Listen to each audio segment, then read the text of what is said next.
A desigualdade é realmente um problema? Este é o Visão Libertária, sua fonte de informações descentralizadas e distribuídas. Este vídeo foi totalmente produzido por integrantes do canal L de Liberdade. Veja nosso canal no Odysee e aqui no YouTube. Os links estão na descrição.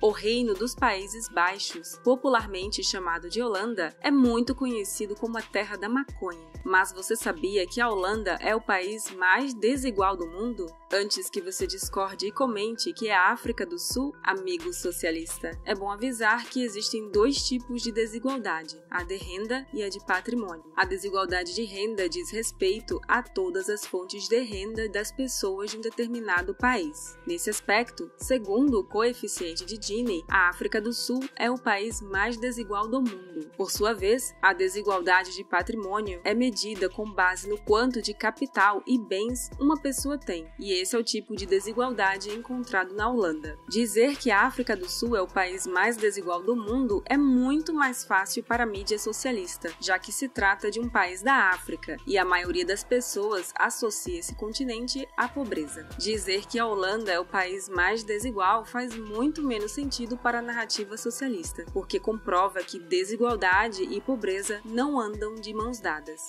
Para entender como a Holanda chegou nesse ponto, vamos ver um pouco de sua história. Os holandeses vieram da Escandinávia por volta do ano 800 a.C., em consequência de problemas climáticos dessa região. Porém, quase toda a Europa encontrava-se dividida entre governos totalitários. Os holandeses tinham apenas duas opções se quisessem continuar livres: lutar contra um dos reinos existentes ou contra o mar. O mar era mais compreensivo e ético do que os governantes europeus. Então, eles resolveram construir diques e utilizar terras abaixo do nível do mar. É daí que vem o nome Países Baixos. Porém, por volta do ano 50 a.C., a região onde hoje é a Holanda foi dominada pelos romanos. A partir daí, você já sabe o que aconteceu. Já explicamos como foi a queda do Império Romano e o feudalismo nos vídeos sobre Roma e Itália. Entretanto, a separação da Holanda do Sacro Império Romano-Germânico foi mais difícil do que a da Suíça. E olha que essa também não foi nada fácil. Basta dizer que, após muitas guerras, a Holanda se tornou um país propriamente dito em 1581. A partir daí, o país entrou em uma era de ouro, cujo principal causador foi a liberdade econômica. Uma prova disso foi o primeiro protótipo de bolsa de valores, que surgiu na Holanda. A possibilidade de pessoas comuns investirem em empresas privadas fez com que a Companhia das Índias Orientais, que trabalhava com o comércio marítimo, se tornasse a maior empresa de todos os tempos. Avalia-se que essa empresa, atualmente, valeria aproximadamente 7,4 trilhões de dólares. Para se ter uma ideia, a empresa era tão grande que sua influência era temida pelos governos. Todavia, a bolsa de valores daquela época era um pouco diferente. A ideia surgiu como uma forma de financiar expedições marítimas. Digamos, por exemplo, que custasse 100 mil gulden para enviar um navio que trouxesse especiarias das Índias. Mas, ao final, o lucro seria de 1 milhão de gulden após a comercialização da mercadoria. Quase ninguém possuía essa quantia. Agora, e se você juntasse 100 pessoas e cada uma desembolsasse 1.000 gulden? Ao final, cada um receberia 10 mil gulden e todos estariam mais ricos. Porém, e se o navio naufragasse ou fosse atacado por piratas? Ainda havia o risco de perder tudo. Com isso, muitos começaram a investir seu dinheiro em companhias, não em viagens em si. Assim, o risco ficaria diluído. Se de cada 10 viagens, uma não desse certo, você ainda teria lucro. Essa foi a base de criação das bolsas de valores atuais. Em decorrência dessa liberdade econômica, um fenômeno interessante começou a acontecer.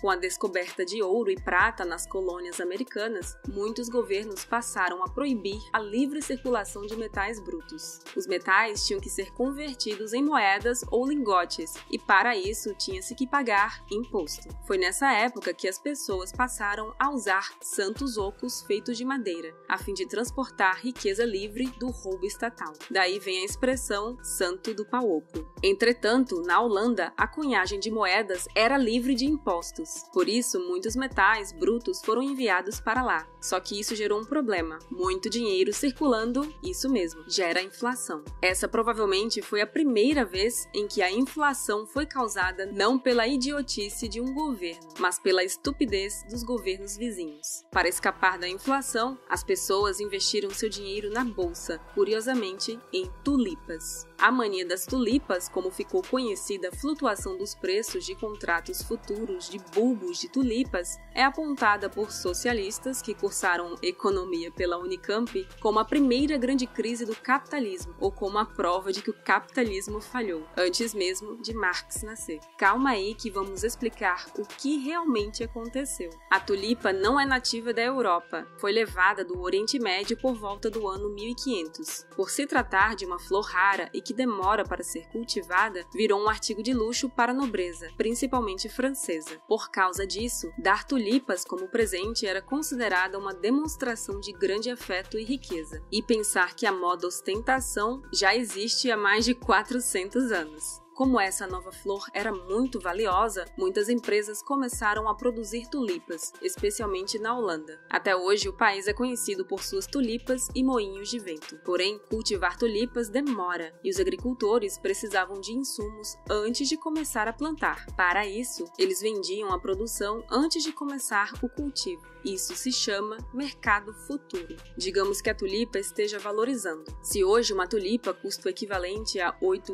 gulden, você pode vender cada tulipa de sua produção por 10 gulden. Porém, a carga será entregue mais adiante. Se no dia da entrega a tulipa custar 12 gulden, quem comprou terá lucro. Mas se custar 9 gulden, o prejuízo fica para quem comprou, não para o agricultor. E foi isso que aconteceu. Só que ao invés de tulipas, foram os bulbos de tulipas que sofreram uma grande queda de preço. Apesar dessa correção acentuada, a Holanda não entrou em crise, nem existem relatos de suicídios por causa disso. Os socialistas chamam essa correção de mercado de crise, apenas para tentar justificar sua ideologia furada. O mesmo acontece quando o Bitcoin reduz seu valor em relação a outras moedas estatais. Rapidamente, surgem socialistas de suas catacumbas batendo palmas e dizendo que isso é a prova de que o capitalismo não funciona. Fala sério. É claro que a Holanda passou por muitos problemas desde então, como as guerras napoleônicas e a invasão nazista durante a Segunda Guerra Mundial, com o consequente envio de centenas de milhares de pessoas aos campos de concentração. Apesar disso, os holandeses desfrutam de certa medida de liberdade econômica desde a fundação do país. Além de ser uma ponte para o esquema chamado de duplo irlandês com um sanduíche holandês,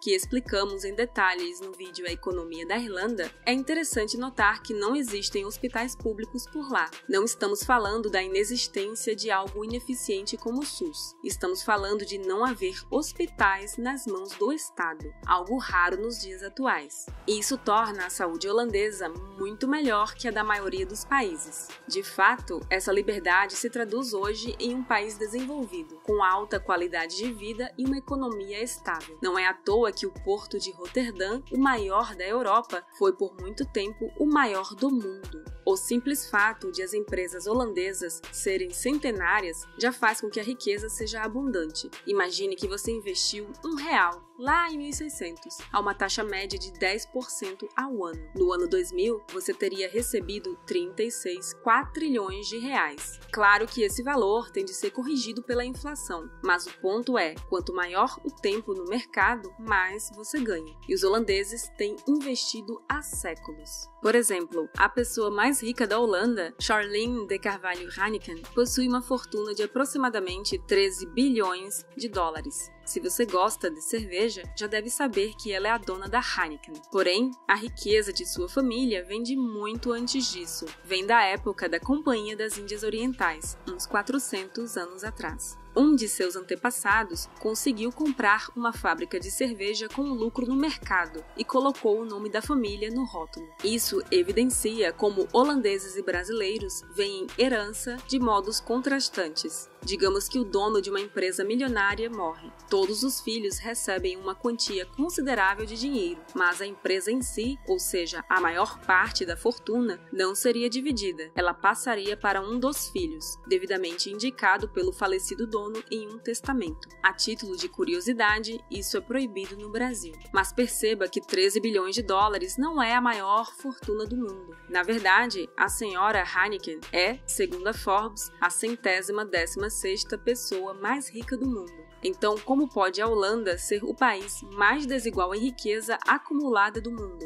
Para entender isso, temos de olhar para o outro lado, os mais pobres. Diferente de renda, cujo menor valor possível é zero, patrimônio pode ser negativo, principalmente se você tiver poucos bens, mas muitas dívidas. E na Holanda, isso acontece muito. Em decorrência da famosa crise de 2008, o governo holandês aprovou uma lei garantindo que o mesmo pagará o prejuízo de um banco que tenha concedido empréstimos para a compra de imóveis. Digamos que você queira comprar uma casa que custa 1 milhão de euros. Se você pedir esse dinheiro emprestado ao banco e não pagar, o banco tomará a casa. Mas e se numa crise você deixar de pagar e o valor do imóvel cair para 500 mil euros? Nesse caso, o banco ficará com um prejuízo por ter emprestado para quem não deveria. Isso foi, de forma extremamente simplificada, o que aconteceu em 2008. Mas nesse caso, o governo ajudou os bancos pagando a diferença. Como dizia Milton Friedman, nada é tão permanente quanto um programa temporário do governo.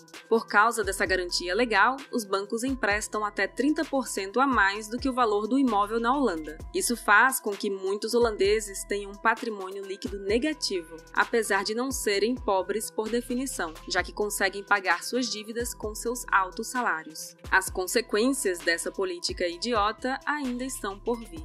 Essa análise da economia holandesa traz 2 ensinamentos importantes. Primeiro, o maior gerador de desigualdade é o governo, o qual interfere na economia. E ainda que o livre mercado também cause desigualdade, a pobreza é o real problema. Qualquer pessoa preferiria estar entre os 10% mais pobres da Holanda do que entre os 10% mais ricos da Etiópia, um país menos desigual, em termos patrimoniais, do que a Holanda. Segundo, absurdos como o imposto de renda progressivo e impostos trabalhistas, vulgarmente chamados de direitos trabalhistas por analfabetos econômicos, não ajudam a reduzir a desigualdade. Pessoas como a família Heineken não recebem salário desde antes dos Estados Unidos virarem um país. Socialistas geralmente acham que a desigualdade de renda causa a desigualdade de patrimônio, mas a Holanda é a prova viva de que isso não é verdade. Além disso, as soluções apontadas por eles para combater a desigualdade, no final das contas, apenas geram mais pobreza. Obrigada por sua audiência! Se você gosta do nosso conteúdo, inscreva-se no canal e clique no ícone de campainha para não perder os próximos vídeos. Se você quiser contribuir com o canal e sugerir uma pauta, vá ao nosso site visãolibertaria.com. Até a próxima!